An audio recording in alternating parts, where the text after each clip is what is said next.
નબળો સરકારી પગાર મળવા છતાંય અનેક સરકારી બાબુઓની નજર ટેબલ નીચેની કમાણી પર હોય છે. હવે આ ભ્રષ્ટાચારમાંથી અમદાવાદ ફાયર બ્રિગેડ પણ બાકાત રહ્યું નથી. અમદાવાદ ફાયર બ્રિગેડના ડિવિઝનલ ફાયર ઓફિસર ઇનાયત શેખને 65,000 રૂપિયાની લાંચ લેતા એસીબીએ ઝડપી પાડ્યા છે. આ કેસમાં ફાયર ઓફિસર ઇનાયત શેખે પ્રહલાદનગર ફાયર સ્ટેશન ખાતે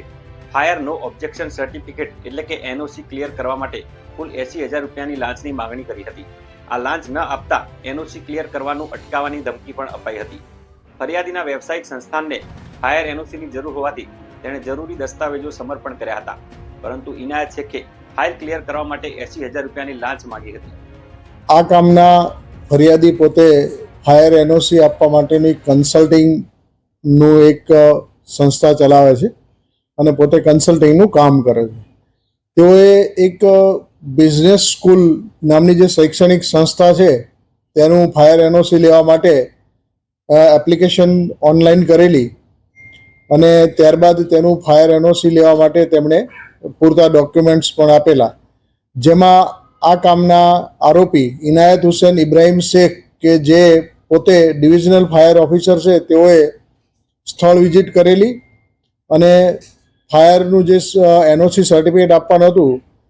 એ ચીફ ફાયર ઓફિસર આપતા હોય છે તેના તેઓ ચાર્જમાં હતા અને 3 મહિના જેટલો સમય વીતવા છતાં તેઓએ આ સર્ટિફિકેટ આપેલું નહીં, જે સર્ટિફિકેટ 14 દિવસની મર્યાદામાં આપવાનું હોય છે. ત્યારબાદ જે ચીફ ફાયર ઓફિસર છે એ હાજર થતાં ચીફ ફાયર ઓફિસર શ્રીએ આ એનઓસી સર્ટિફિકેટ ઇસ્યુ કરી દીધેલું, પરંતુ જ્યારે સ્થળ વિઝિટ કરેલી એ દરમિયાન આ કામના આરોપીએ ₹80,000ની લાંચની માંગણી કરેલી અને તે પૈકી 15,000 રૂપિયા તેઓએ લઈ લીધા હતા. ત્યારબાદ કન્સલ્ટિંગ એજન્ટ હતા તેઓને એનઓસી મળી જતા તેઓ આ જે લાંચના નાણાં બાકી રહેતા 65,000 રૂપિયા હતા તે તેઓએ આપેલા નહીં, જેથી આ કામના જે આરોપી છે એ વારંવાર આ નાણાંની ઉઘરાણી કરતા હતા,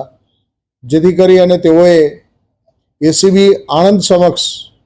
ફરિયાદ કરેલી. આ ફરિયાદ છે એ મદદનીશ નિયામક અમદાવાદ એકમ સમક્ષ કરેલી, જેની ટ્રેપ એસીબી આણંદને આપવામાં આવેલી, જેથી એસીબી આણંદના પોલીસ ઇન્સ્પેક્ટર શ્રી રાજપૂતે આ અંગેની ટ્રેપનું આયોજન કરેલું અને ઓડિયો વિડીયો રેકોર્ડિંગનો ઉપયોગ કરી અને ટ્રેપ ગોઠવેલી, જેમાં આ કામના આરોપી છે એ ₹65,000ની લાંચ લેતા રંગે હાથ ઝડપાઈ ગયેલ છે.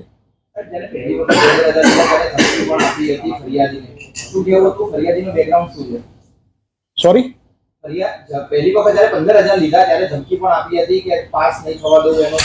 જે તે વખતે 15,000 રૂપિયા આપેલા અને ત્યારબાદ નાણાં આપતા નહોતા જે ફરિયાદી, ત્યારે તેઓને કહેલું કે તમારી કન્સલ્ટિંગનું કામ છે અને હવે પછી તમે કોઈ પણ અરજી કરશો અથવા તો કોઈના વતી રજૂઆત કરવા આવશો તો અમે સાંભળીશું નહીં અને તમારી જે કંઈ કન્સલ્ટિંગમાં અરજીઓ આવતી હશે તેને અમે નાપાસ કરીશું અને તમને ફાયર એનઓસી નહીં આપીએ અને તમારો ધંધો ચોપટ કરી દઈશું, તે પ્રમાણેની તેઓને ધમકી આપેલી, જેથી કરી અને આ કામના ફરિયાદી ત્યારબાદ નાણાં આપવા તૈયાર ન થતા તેઓએ એસીબી સમક્ષ ફરિયાદ કરેલી.